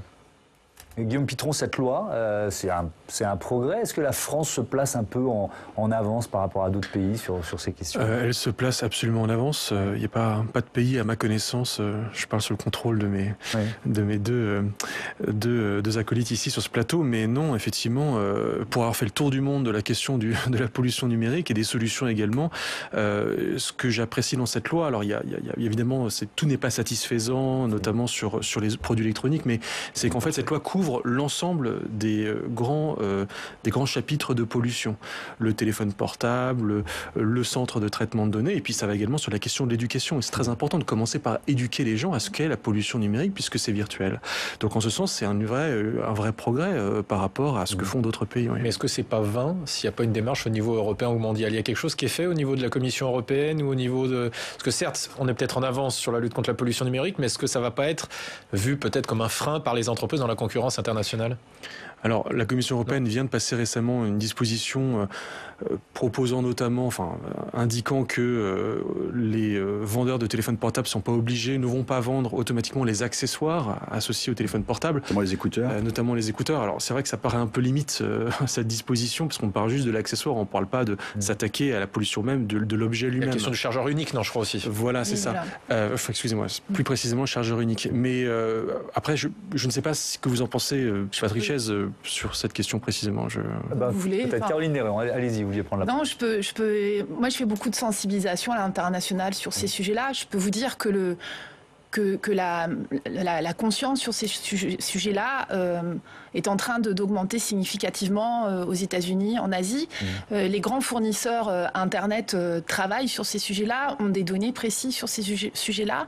Mais pardon, je vous interromps, mais est-ce que ceux qui nous vendent ces objets, parce que là on est sur les objets, leur modèle économique qui s'est créé sur le fait de renouveler l'objet, sortir un nouveau modèle tous les ans, tous les 2 ans. Je crois que la durée de vie d'un téléphone c'est 23 mois. En moyenne. En France. C'est le modèle économique qu'il faut revoir. Oui, bien sûr, mais dans toutes ces entreprises-là, vous avez des gens qui sont maintenant conscients du problème environnemental et qui ont à cœur effectivement de le résoudre. Et donc, justement, la France, grâce à ce tissu associatif et cette expertise qu'elle a développée sur le sujet, au contraire, a l'opportunité de développer une offre, une expertise et d'être un peu un leader, finalement, sur ces sujets-là.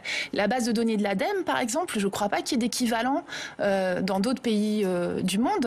Et il faut cette petite avance qu'on a peut aussi être vue comme vraiment une opportunité pour avancer. C'est ce que nous font comme retour les fournisseurs. Et on a, je pense qu'on est très peu en avance en fait. Voilà. Je pense que on est légèrement en avance. C'est un mouvement. Le mouvement sur le climat est clairement en train de traverser la totalité de la planète et des consciences. Un mot là-dessus, Caroline Néron, je vous vois réagir. Oui, juste pour vous dire, du côté des entreprises, nous on est donc un réseau d'entreprises qui représente un peu plus de 7000 entreprises en France. Par ailleurs, on est en lien avec évidemment plein d'entreprises partout sur le territoire qui ne sont pas obligatoirement aussi engagées que les nôtres. Et on voit qu'il y a une réelle prise de conscience et finalement, aujourd'hui, elles ne savent comment s'y prendre, et plus elles vont avoir des lois qui vont les accompagner dans cette démarche, plus finalement elles vont prendre un temps d'avance sur la suite. Et ce qui vient d'être dit est tout à fait juste. On a un enjeu aussi d'accompagner et d'encourager les entreprises à s'y mettre. In fine, ça va leur permettre d'avoir de nouveaux marchés, de nouvelles expertises, parce que tout le monde va devoir s'y mettre, c'est évident. Donc aujourd'hui, on ne peut que saluer les lois qui vont dans ce sens. Enclencher un cercle vertueux, c'est ce que je retiens de ce que vous venez de dire. Guillaume Pitron, dans votre livre « La guerre des métaux rares », vous aviez creusé déjà, enquêté sur ce qu'étaient nos objets, nos téléphones portables, nos tablettes. Je disais tout à l'heure, l'utilisation, la consommation de ces terres rares, de ces métaux rares, on en a pour combien de temps ? Au rythme de fabrication et de production de nos téléphones et de nos tablettes. Ça dépend des métaux, évidemment. Ces métaux rares sont dilués, pas forcément rares, c'est-à-dire qu'on en trouve au fond des océans et même sur la crête des astéroïdes. C'est pas demain qu'on ira sur les astéroïdes. Mais les océans, une entreprise, Metals Company, commence à dire qu'il va falloir extraire des métaux, toutes sortes de métaux dans les nodules polymétalliques au milieu du Pacifique pour, dit-elle, fabriquer des batteries de voitures électriques. Et donc pourquoi pas pour des batteries de téléphones portables. En fait, c'est pas demain qu'il y aura plus un gramme de métal rare ou de métal critique ou stratégique à l'extraire quelque part. Alors la question, on a vraiment tenu le discours différent dans certaines émissions en disant il y en a pour certains métaux, il y en a pour 6-7 ans, pour d'autres 40 ans max. Alors, effectivement, parce que si vous voulez, notre connaissance de ces gisements évolue, et donc à mesure que notre consommation s'accroît, la connaissance des gisements également évolue, les techniques d'extraction évoluent. Donc c'est une course de vitesse en fait entre l'explosion de la consommation et les progrès technologiques, ce qui fait que c'est un peu comme le pétrole. Ça fait 40 ans le pétrole qu'on n'en a plus que pour 40 ans. Donc les métaux rares, ça fait 40 ans qu'on n'en aura plus que pour 40 ans. À mon avis, c'est pas une question géologique. Les limites, elles sont ailleurs. À quel coût est-ce qu'on ira chercher ces métaux au fond des océans ? À quel coût économique ? À quel coût énergétique. Environnemental. À quel coût? Environnemental. Et donc, à quel coût? L'acceptabilité sociale. Le Groenland n'a aucune envie d'extraire ces terres rares. La France n'a pas envie qu'on aille extraire du lithium au fin fond de l'Auvergne. Au Pérou et au Nicaragua, on n'a pas envie d'extraire toutes sortes de métaux dans les sous-sols de ces pays. Et donc, en fait, il y a des limites qui ne sont pas des limites géologiques, qui sont des limites sociales, d'acceptabilité sociale des mines, donc des limites politiques. Et ce qui fait que je pense qu'on s'arrêtera un jour d'extraire des matières premières rares pour nos téléphones portables, non pas parce qu'on n'aura plus, mais parce qu'on ne voudra plus les extraire. Ce sont des raisons, à mon avis, différentes. Et donc les limites, elles sont encore une fois ailleurs. Je voudrais qu'on fasse il nous reste 5-6 minutes, qu'on parle de la COP26 qui se tient à Glasgow en ce moment. Il n'y a pas que des chefs d'État, il n'y a pas que des journalistes, mais ils ont beaucoup de mal à travailler et à accéder. Les journalistes, il y a aussi l'homme le plus riche de la planète. On écoute Jeff Bezos. La question est simple. Allons-nous travailler ensemble dans cette salle? Est-ce que nous allons faire un travail acharné ensemble pour offrir à nos enfants et petits-enfants un monde naturel meilleur? Je sais que la réponse est oui. Jeff Bezos qui était invité, il parlait de reforestation en fait, parce que Amazon participe au grand projet de muraille verte qui va traverser le continent africain. Céline Lescope, est-ce que c'est le mieux placé pour parler de sobriété numérique, Jeff Bezos, quand vous l'entendez? Moi j'ai le sentiment, quand je lis quand même pas mal d'articles sur la COP26, que c'est pas le thème central de cette COP, ce dont on parle là depuis une demi-heure sur ce plateau. Sur le numérique, vous voulez dire? Oui. Le numérique, c'est, comme vous le rappeliez au début, c'est 4% des gaz à effet de serre. Donc, effectivement, il reste 96% qui est très important. Donc, il y a d'autres priorités, il y a d'autres urgences, quoi. Ce qui caractérise le numérique, c'est sa croissance exponentielle, 6%. Donc quand on doit réduire de moitié à horizon 2030, je crois, les émissions de gaz à effet de serre au global, et qu'un secteur est dans une telle croissance, c'est un gros problème. On ne peut pas atteindre les accords de Paris en ayant une telle croissance sur le numérique. Ça, c'est pas possible. Après, concernant Amazon, déjà, la première chose, c'est la question de la transparence sur la mesure des émissions des services qu'il propose, où il progresse, mais où il y a encore des progrès à faire. Et voilà, et donc mon avis s'arrête là. En fait, je pense que pour Jeff Bezos, le numérique, c'est la solution. Parce que ça va virtualiser nos échanges. Si jamais je vais à New York, mais qu'en fait finalement j'ai pas à New York pour une réunion, mais que je vais sur Zoom, le gain écologique est absolument énorme. Et donc pour l'industrie de l'environnement, du numérique, la question de sauver la planète est par définition parfaitement cohérente avec les services qu'il propose. On va virtualiser nos échanges, on va aller vers cette dématérialisation qui va permettre le découplage entre l'accroissement des richesses et l'impact de nos modes de vie sur l'environnement. Oui, mais ça ne tient pas si on n'invente pas un numérique moins énergivore. Vertueux. Et vertueux. Absolument. Et ça commence à être un vrai sujet au sein d'Amazon, parce que vous avez chez Amazon, chez Google, des employés qui signent en fait des pétitions pour dire non mais qu'est-ce que vous faites vous directement pour limiter vos émissions de gaz à effet de serre, les émissions directes. Donc on voit tout d'un coup que ce discours qui consisterait à dire numérique et environnement vont de pair, il est remis en cause au sein même de ces entreprises. Et ça commence à devenir un vrai sujet, un vrai enjeu de réputation pour ces entreprises. Je reviens vers vous, Caroline Néron. On a vu dans le reportage, on va dire un mot des data centers, même si c'est pas ce qui pollue le plus, c'est quand même là aussi consommateur d'électricité, on l'a vu dans le reportage, consommateur d'eau. Il y a des solutions technologiques, je crois qu'il y a des entreprises françaises qui proposent des data centers immergés. Vous pouvez nous en dire un mot de ça?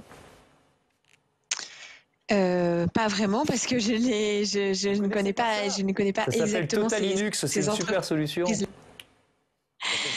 Ah oui, tout à fait. C'est d'immerger les data centers. Si, je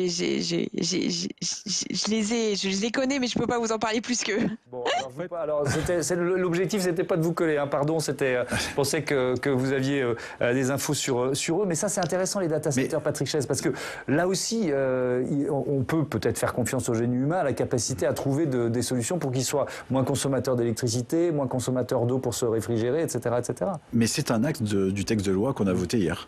C'est-à-dire que le quatrième axe, c'est l'axe infrastructure infrastructures et principalement data center pour faire en sorte que là aussi on accompagne les gestionnaires de ces centres de données à être plus vertueux d'un point de vue environnemental, avec des incitations fiscales, avec donc des obligations de récupération de la chaleur primaire. Donc ça fait vraiment partie du travail que l'on a réalisé, qui s'est décomposé en plusieurs axes. On a voulu, donc, dans notre démarche, en fait, faire en sorte que l'ensemble de la chaîne des valeurs soit donc réfléchi dans un objectif partagé qui est d'améliorer de façon vertueuse l'impact environnemental du numérique. Il y a une deuxième loi qui a été votée hier et qui est passée un peu en dehors des radars parce que le sujet a été intégré dans le texte initial. Pour des questions techniques que je passerai, l'Assemblée nationale donc, a modifié, donc il ne s'est pas retrouvé, c'est un sujet qui est la collecte des données. Donc on a voté hier un texte qui doit permettre notamment à l'ARCEP, qui est le gendarme des télécoms, de pouvoir récupérer, faire de la collecte de données auprès donc, de l'ensemble des acteurs, afin justement de pouvoir donc, avoir des mesures les plus pertinentes possibles sur les impacts environnementaux. Et ça, c'est une innovation importante qui va donc intégrer la régulation, l'environnement, et cette mesure, je l'espère, fera école pour que d'autres pays puissent s'en saisir et suivent notre initiative. Merci beaucoup, merci à tous d'avoir participé à ce débat. Il n'était pas que désespérant et pessimiste, il y avait quand même quelques amorces de solutions. Guillaume Pitron, je rappelle le titre de votre livre, L'enfer numérique, voyage au bout d'un like, c'est aux éditions Les Liens qui libèrent. Merci encore, à bientôt, j'espère que vous reviendrez. Bonsoir toi, à bientôt, donc ça tient lieu de SMS. C'est parfait. Non, on va arrêter de s'envoyer des SMS à longueur de journée, évidemment, on va suivre vos conseils, à très bientôt. Merci encore d'être venu partager nos débats sur Sens Public. Voilà, moi je vous donne rendez-vous demain et puis vous avez un autre rendez-vous avec l'actualité politique, c'est demain matin, Oriane Mancini qui reçoit Frédéric Valtou, le président de la Fédération Hospitalière de France, qui est aussi le maire de Fontainebleau. Salut à toutes et à tous.